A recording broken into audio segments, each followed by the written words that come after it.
Welcome to the world of nutrition. My name is Sue Roskoff. I am here with the World of Ability Podcast Network, and I could not be happier to be bringing in the amazing, the wonderful programming here, World of Nutrition, hosted by none other than Marilyn Lamer. We are pleased to have her with us here every second Friday of the month for this amazing show. And Marilyn, thank you so much for being here. I'm going to pass it on over to you. Have a good time.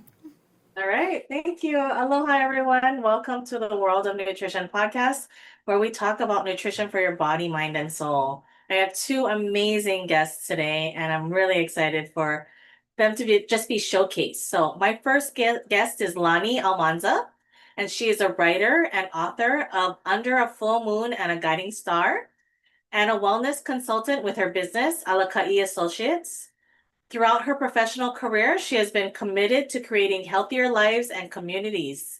Lani holds a master's degree in communication from the University of Hawaii, Manoa, and has worked in various leadership roles related to health communication and community engagement. She was born and raised on the windward side of Oahu in Hawaii, and her life experience includes wife, mother, and grandmother, as well as a teacher, trainer, and facilitator in education, business, and nonprofit environments. In addition to her work with Alakai Associates, Lani is a contributing editor for the online magazine Givers Guides, which supports the nonprofit organization Give Me a Break, for which she also volunteers as COO. She also facilitates wellness retreats and provides wellness workshops for community groups. And this is how Lani and I met. We both love Give Me a Break nonprofit, and I'm so thrilled to have you on. Lani, please tell us a little bit more about what you do. Oh, thank you.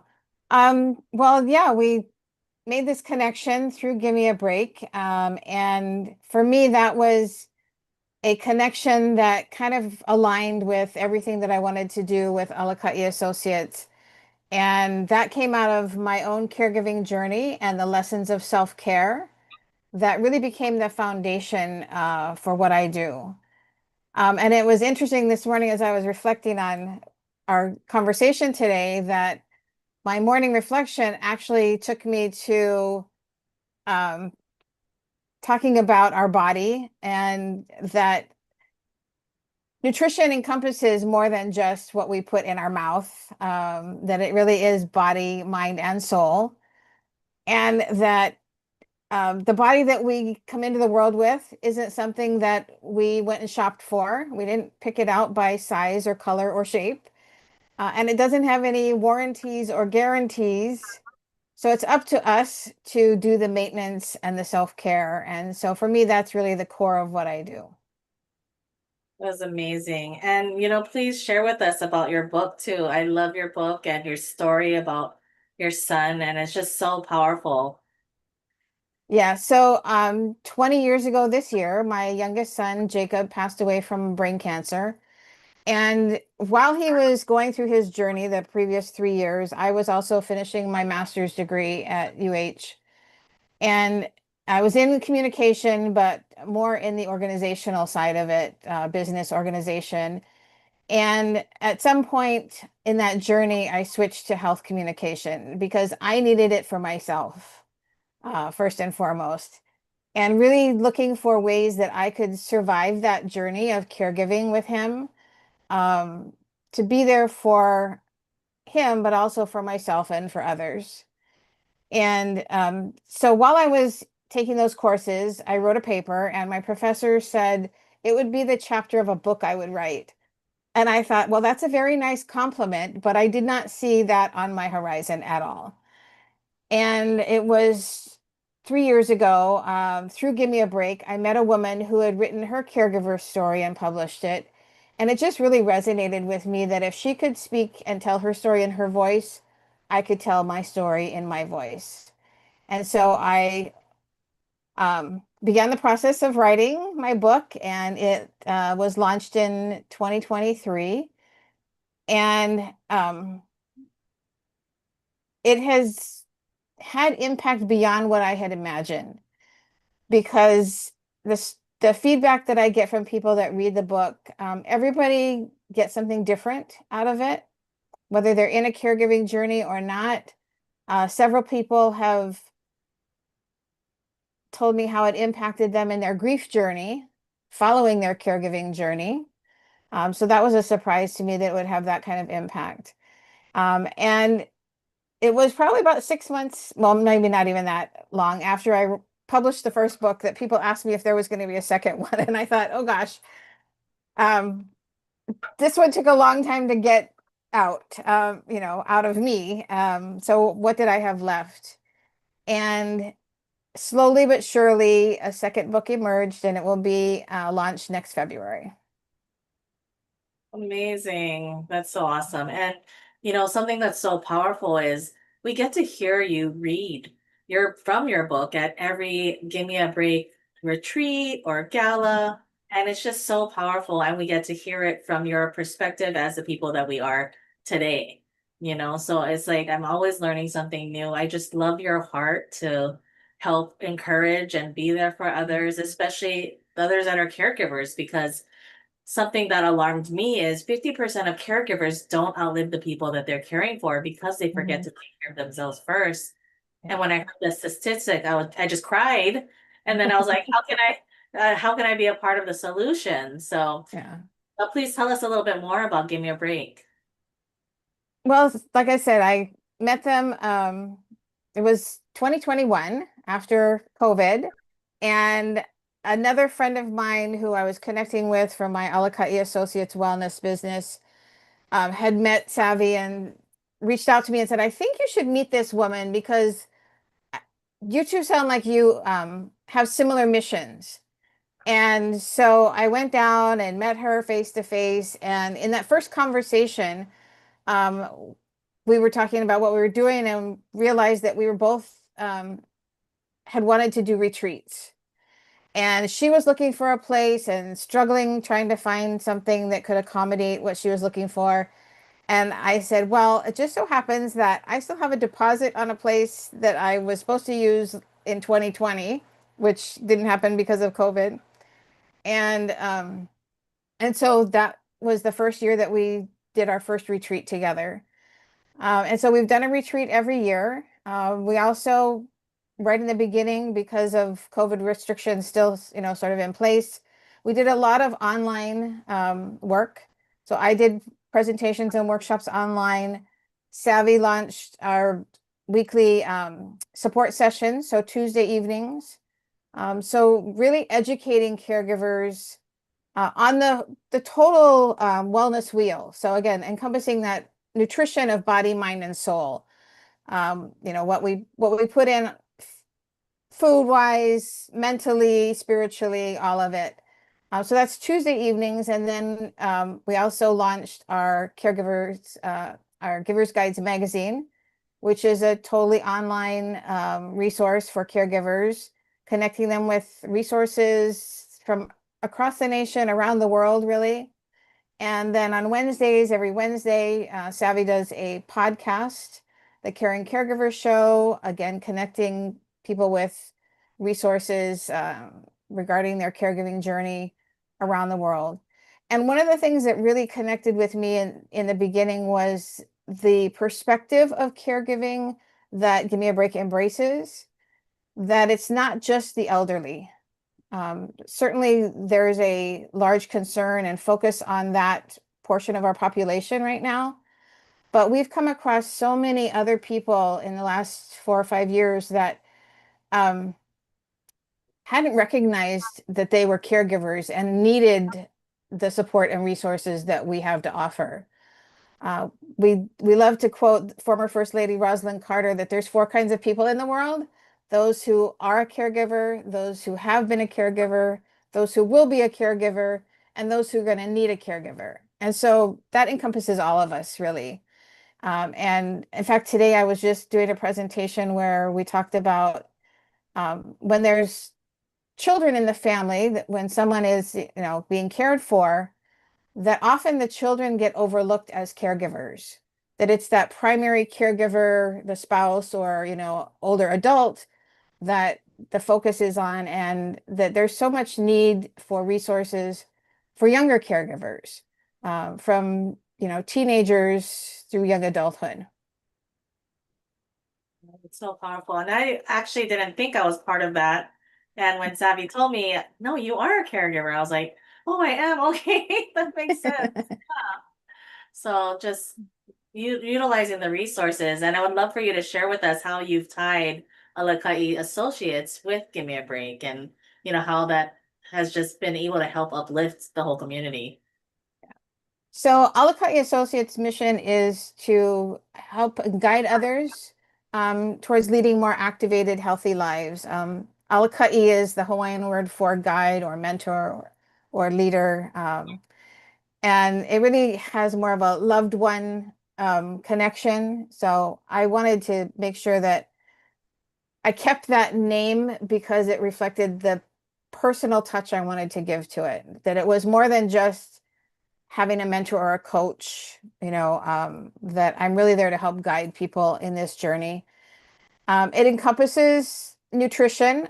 So through Alakai, I have two product lines that I use to support my wellness journey that I promote to people. So one is with LifeVantage, and that's my primary one because 6 years ago, it literally changed my life. I had chronic IBS and migraines for almost 30 years. And within 3 months after starting on those products, those disappeared and they have not returned. So that's my primary focus as far as wellness products.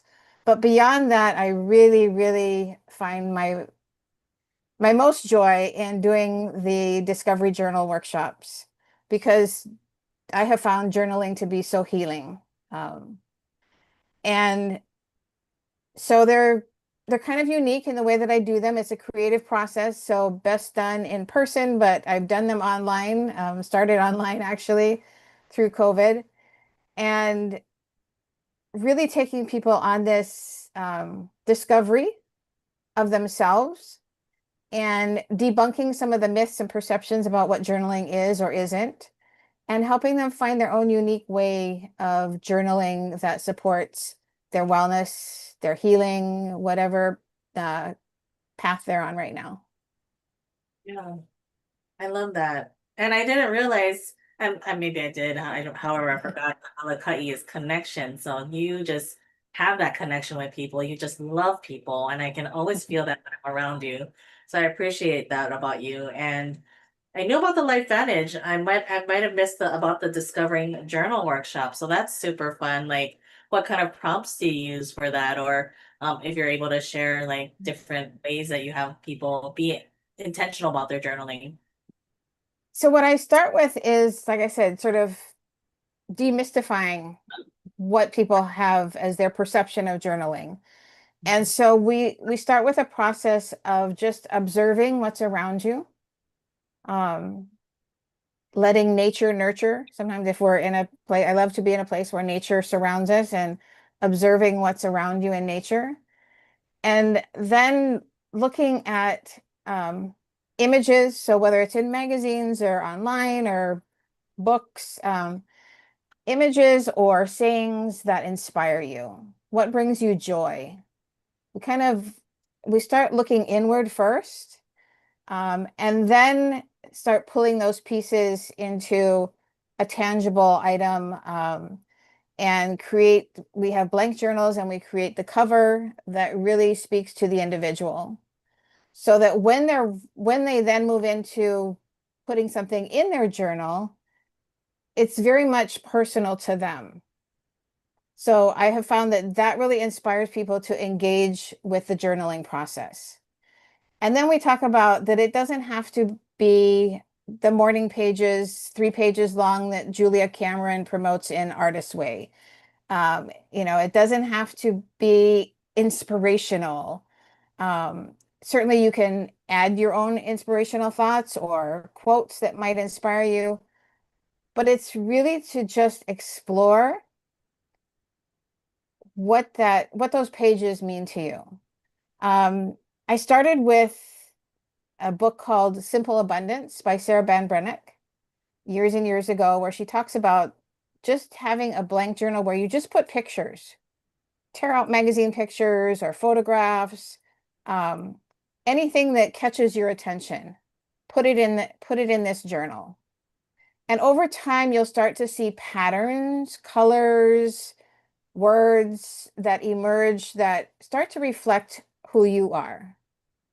And so that's kind of where my process began. And then turning it into something that was a little more than a vision board as well.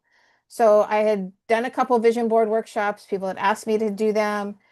And while those are great, vision boards are awesome, but they become very static.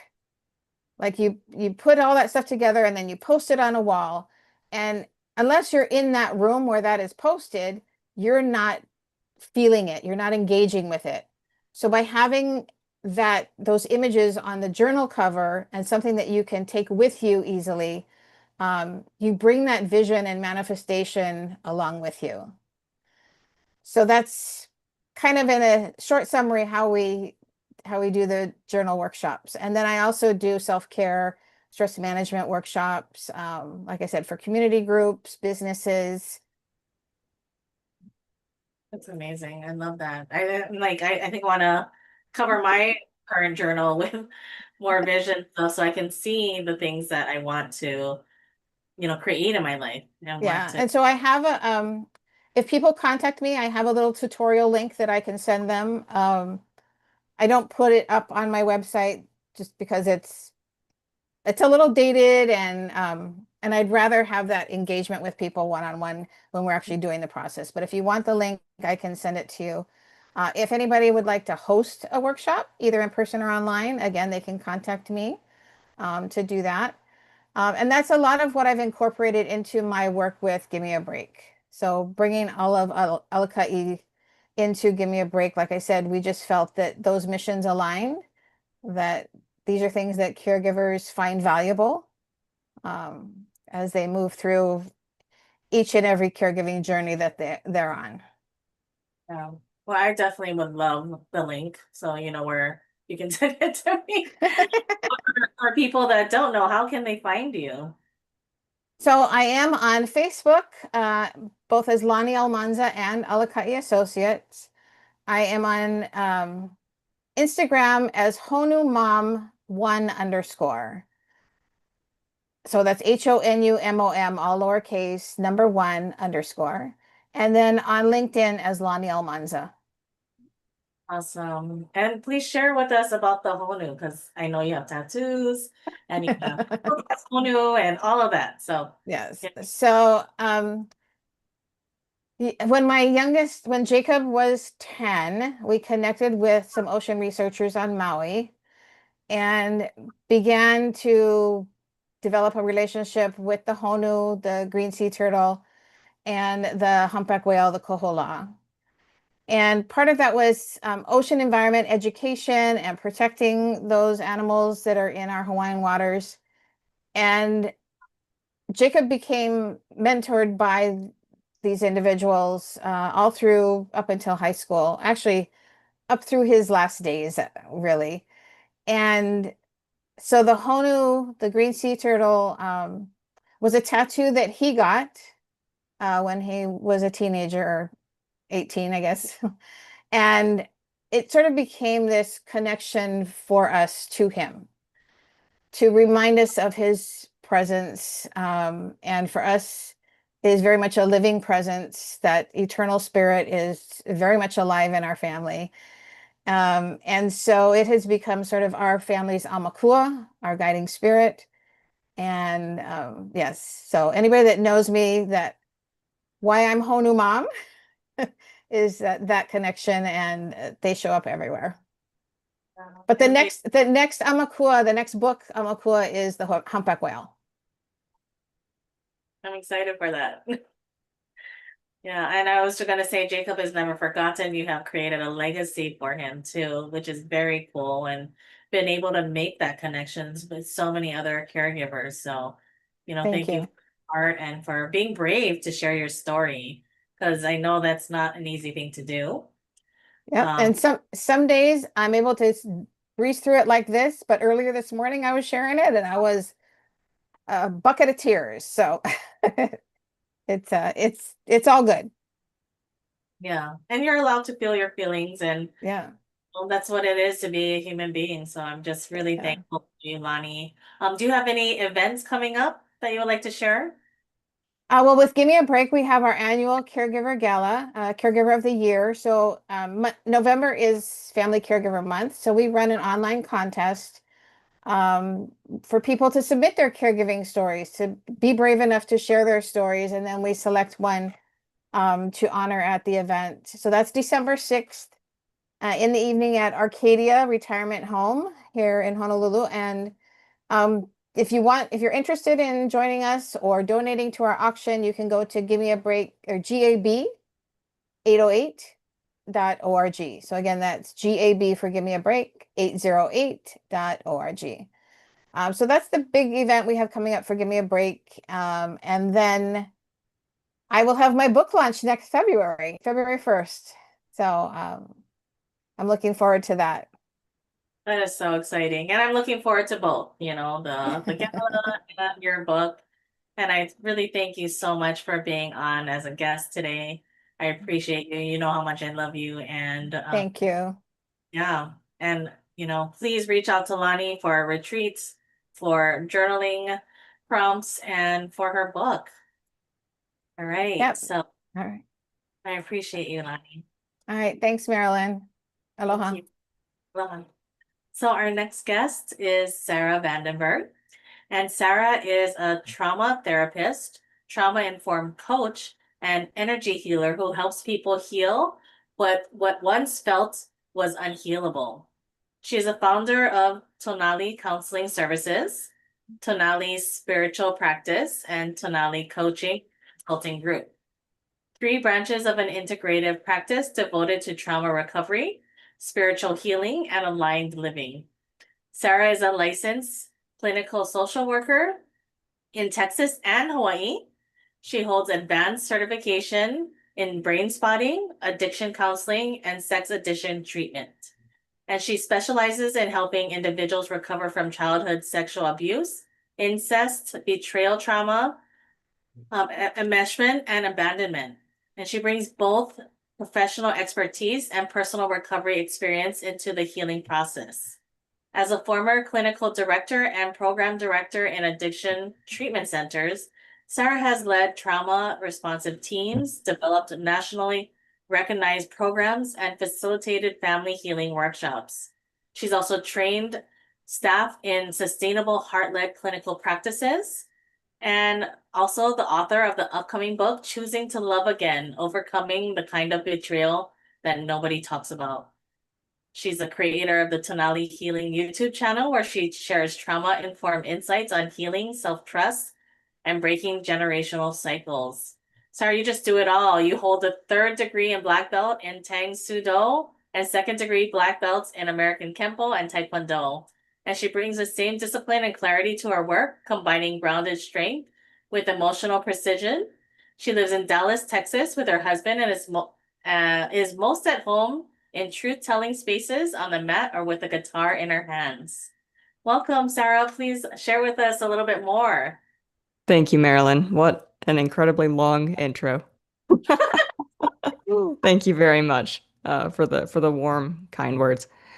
Yeah. So again, I'm a social worker. I'm a licensed clinical social worker supervisor in Texas, and a just social worker in Hawaii, certified sex addiction therapist, licensed chemical dependency counselor, and certified in brain spotting, which is a somatic or body-based therapy modality that helps process stuck issues that are inside the body out of the body.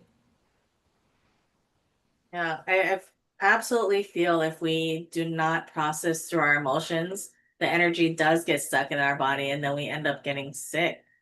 And Right. we help people to release that. So that is Yeah, super. exactly. That's one of the things that's one of the examples I like to give actually, is if we think of just think of somebody who's been in combat trauma, a war veteran, they can come back home to the United States. It can be the 4th of July and the fireworks go off and they can know in their head and their brain, they can touch the walls of their house, right? I am safe. I am home. I am not in danger. They can know all of those things, and yet their body still reacts.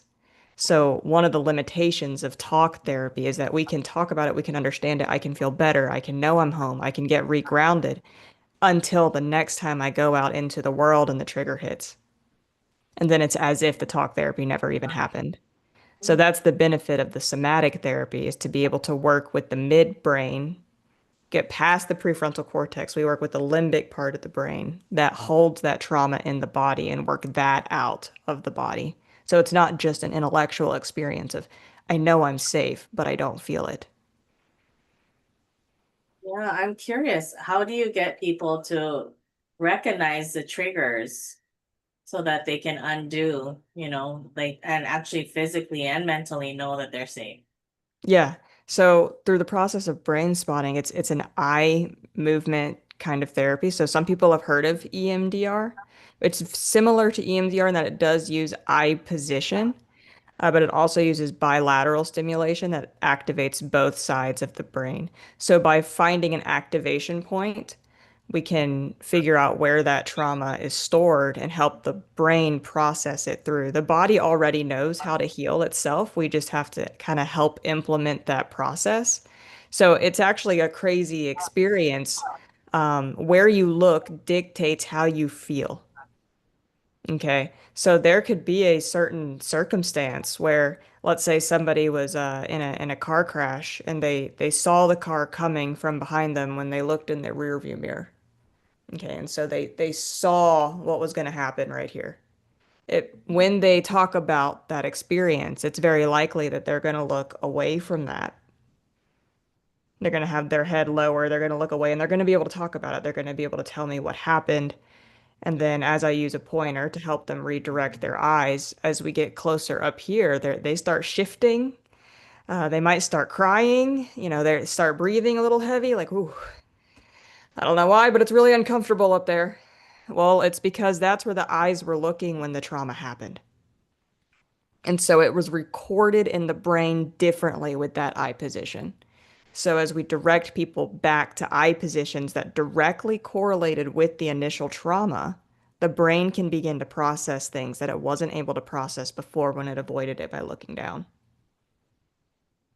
That is so fascinating. So for people that are reliving their story, retelling their story, maybe reliving as they're retelling it, they tend to look down or they just look in a different direction than where they had their eye position when that event happened. Where the eyes are looking is so important. If there's anything I can stress, it's really that where people are looking is so important. And when I'm talking to somebody, one of the things I don't do is be like, "Hey, I'm over here." Like eye Mhm. contact, if someone's looking away, I let them. They don't have to look at me the whole time, you know? Because they're accessing something that maybe they can only access looking in that eye position. Okay, so it could be that it's more comfortable. So the car example I just gave, it could be that they're looking down because it's really uncomfortable to look up there. It could also be that they look up here because that's where the information is accessible to them. So when they look here, the story becomes a lot more clear. Their body's more connected to what happened. So it really depends. There's not a one size fits all for where the eyes go, but it is always important. And I never pull people back to me because where their eyes are is probably where their eyes need to be. And if someone's staring off into space, which is it's not that.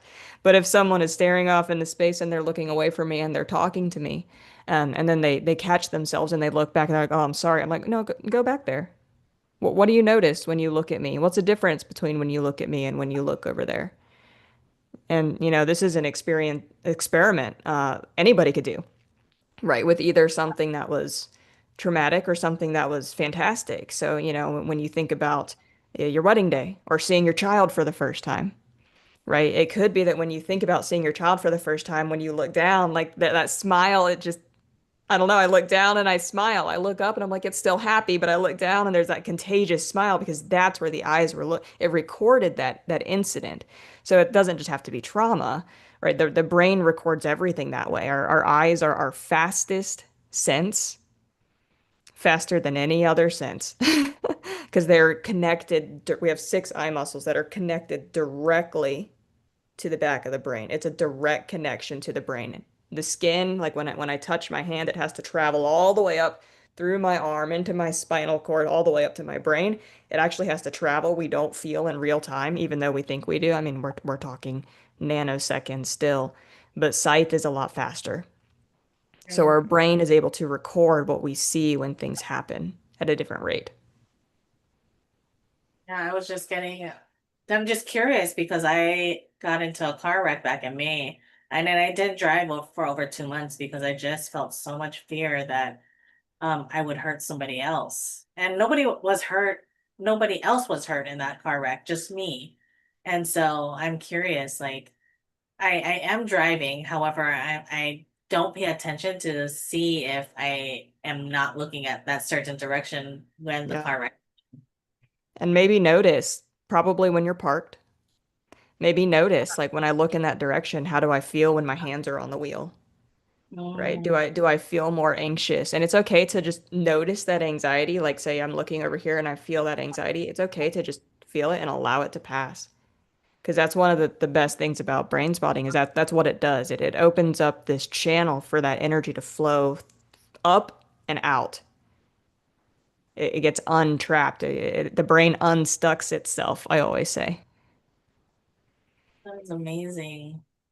I wanted to also touch on, you talked about different trauma, whether it be, physical, mental, Hmm. sexual, how you help people with that. I just did an exercise recently where I realized at, decades after being a child, it is that I perceived as a child that my mom hated me and I was a burden on her. And when I realized that, I was like, that can't be true. However, my little girl in me realized, no, I seriously thought my mom hated me. And so I'm curious, like how you navigate with people through those kind of things. Yeah. So I classify abuse on 5 different levels. Okay, the physical, the sexual, the emotional, the intellectual, and the spiritual. And all of these 5 different parts are, 100% of the way it could be, but they're all 20. None of them carry more weight than others. Like our society tends to put more pressure or more weight on sexual abuse, physical abuse over the other three. I've found that the other three sometimes are more complicated to treat as people vary as forms of abuse. So the first thing we do is existed here.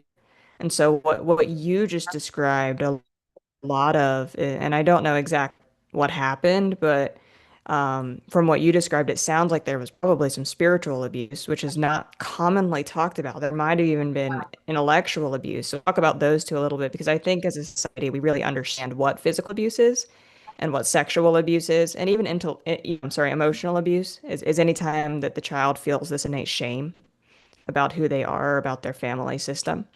Any type of shaming statement, are you sure you want to eat that? It looks like you're gaining some weight. Right? That would be emotional abuse, right? I'm trying to make somebody feel shame to get them to do what I want them to do. Spiritual abuse is going to be any time a child has parents that become the higher power for the child, and the parent does not point to a power greater than themselves. So common times that that happens is when a parent abandons a child, showing them, I'll leave you. You're not as important. And it doesn't have to be intentional. It could be through what, Lani was talking about earlier, some sort of, medical issue where the parent has to go to the hospital frequently and not able to be there. It's not about the intent, it's about the impact. That goes with what I like to say about trauma, which is actually something that Gabor Mate says himself, is that trauma is not what happens to us. What happens to us is traumatic. The trauma is what happens inside us, right? So we're treating what happens inside us, not just what happens to us. It's not good enough to look at what happened to us. And when we get trapped in the what happened to us, a lot of times it can be minimizing or maximizing of things that happened.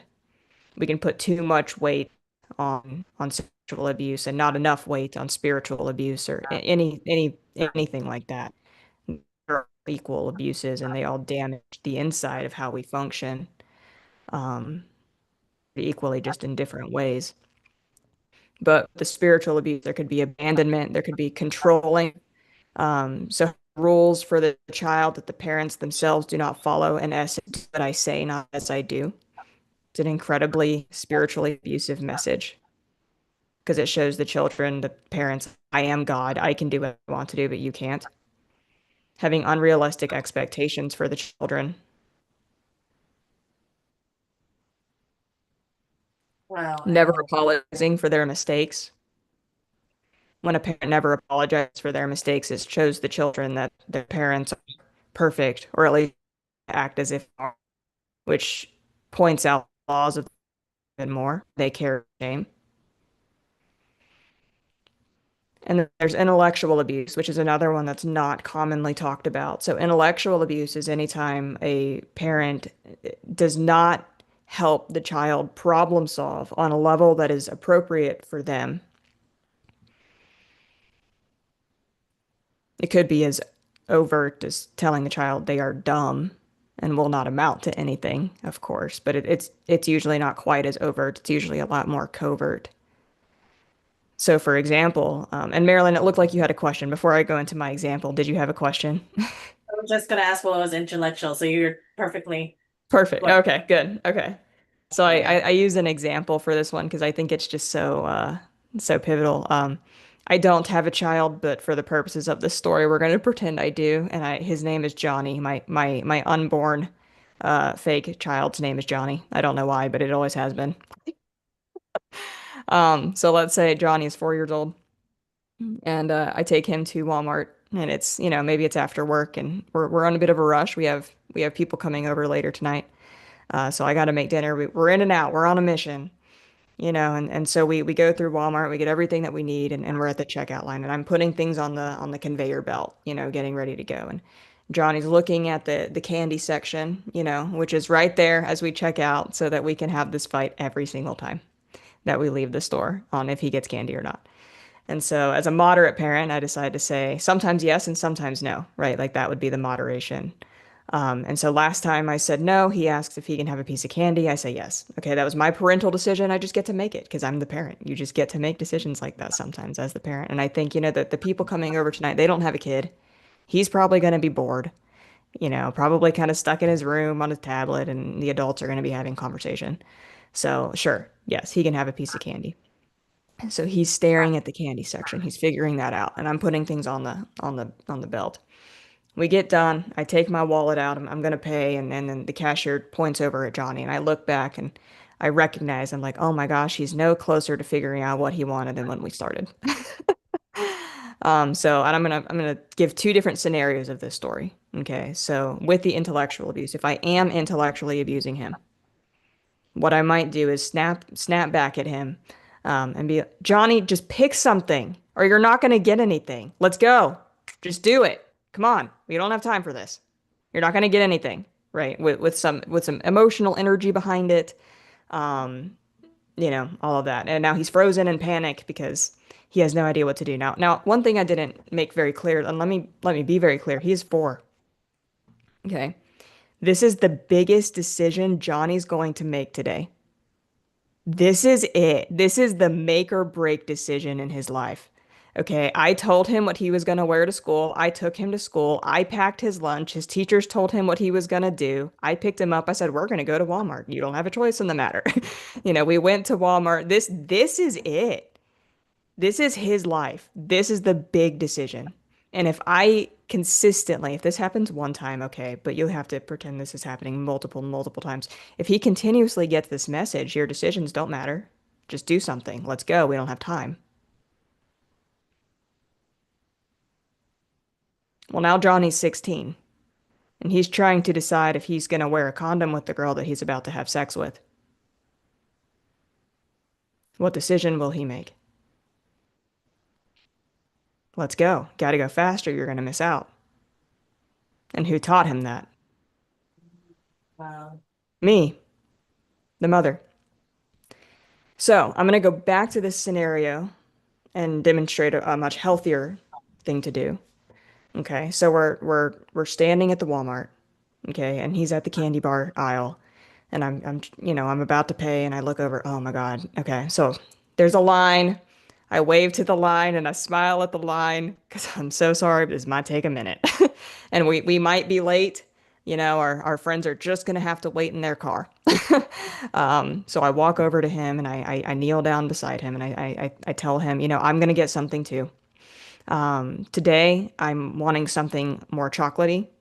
I actually have a dilemma. I want a Hershey's bar and a Twix bar. I would love both of them, but I can only have one. That's just the boundary. The boundary is that we get one piece of candy.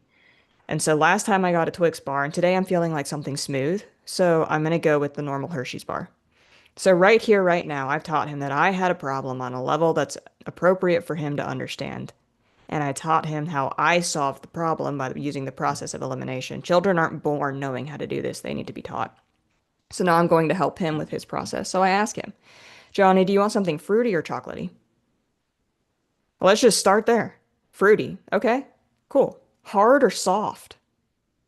Like Starburst or gummy worms? Like what just give me a vibe, right? Sour or not sour? And through the process of elimination, I can help him work through this the biggest decision he's ever had in his life right now, today. And we can figure out what it is exactly that he wants. And now I've just taught him how to problem solve. So now he's 16 and he's trying to figure out if he's going to wear a condom with the girl that he's about to have sex with. And he knows that he can take time. People will wait on him. He's going to get what he wants. He can make appropriate, healthy adult decision. Well, he's only 16, but he can make a decision. I've taught him how to use the process of elimination, take his time to make the decision that's right for him. He's much more likely to make the right decision because I taught him that. Right. And so these are the 5 different levels of abuse. And they all carry really heavy weight. I mean, 20%. They're all about 20%, right? So physical abuse, we would brain spot that.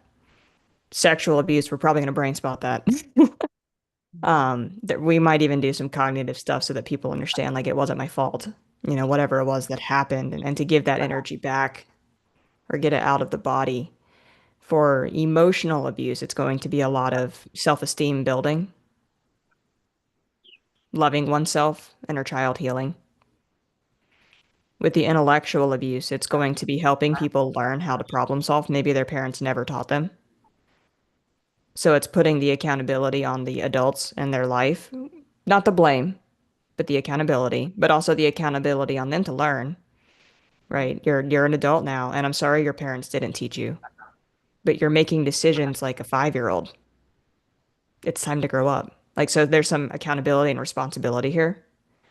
And we can go slowly. Like, you don't have to be perfect, right? It's not a progress over perfection, but it's time for us to learn different ways.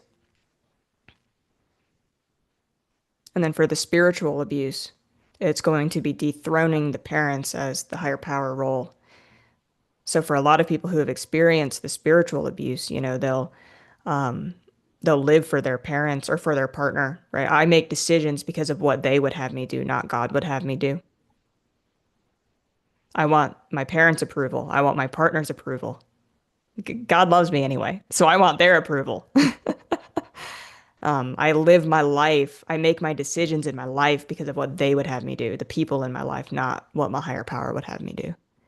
And so it's learning to put the weight on the higher power rather than the parents or the partner. It's a lot of pressure to have all that power as a human. Wow.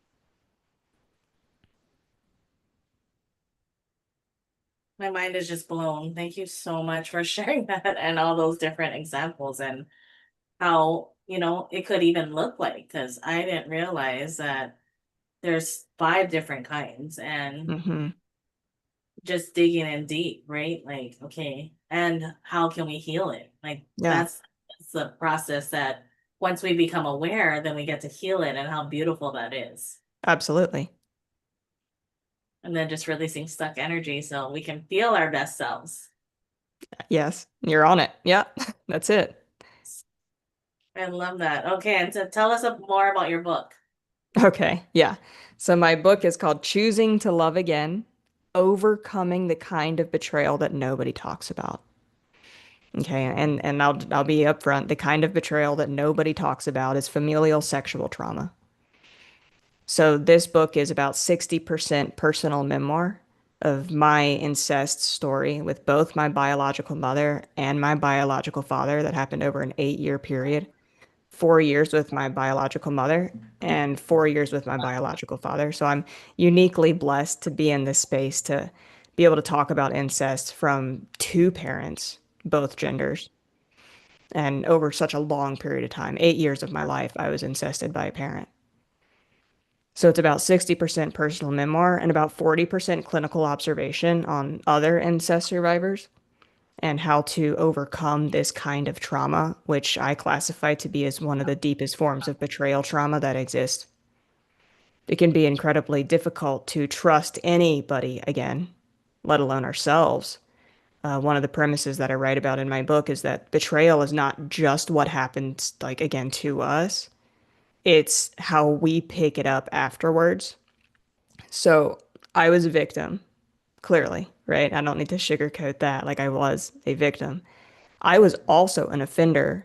I picked up right where they left off, and I offended myself every day with self abandonment and self neglect. They might have taught me how to do it, but I continued to do it after the abuse stopped. And a big part of trauma healing is looking at both. It is very uncomfortable to say I was an offender. I offended myself maybe even longer than they did. Um, But we can't fully heal and we can't fully come out of the victim mentality until we look at both sides and take accountability for that. And a big part of it is overcoming learning how I betrayed myself and how I set boundaries with myself so that I will not do that again. And when I do that, I will be able to choose real love with myself and with others.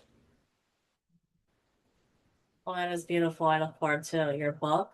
Please tell our listeners where they can find you. Absolutely. My website is probably the easiest, fastest way. It's tonaliservices.com, Tonalli services.com. There's a Work with Sara tab at the top of that page where you can book a complimentary consultation with me, a video call just like this, and we can talk about how I can best support. Thank you so much. Yeah, what you do is just really powerful and just helping to heal the collective. So Thank you. thank you. Thank you so much. Of course. Thank you for having me. Oh, and then I would like to thank Mutual Aid Network, which is a nonprofit.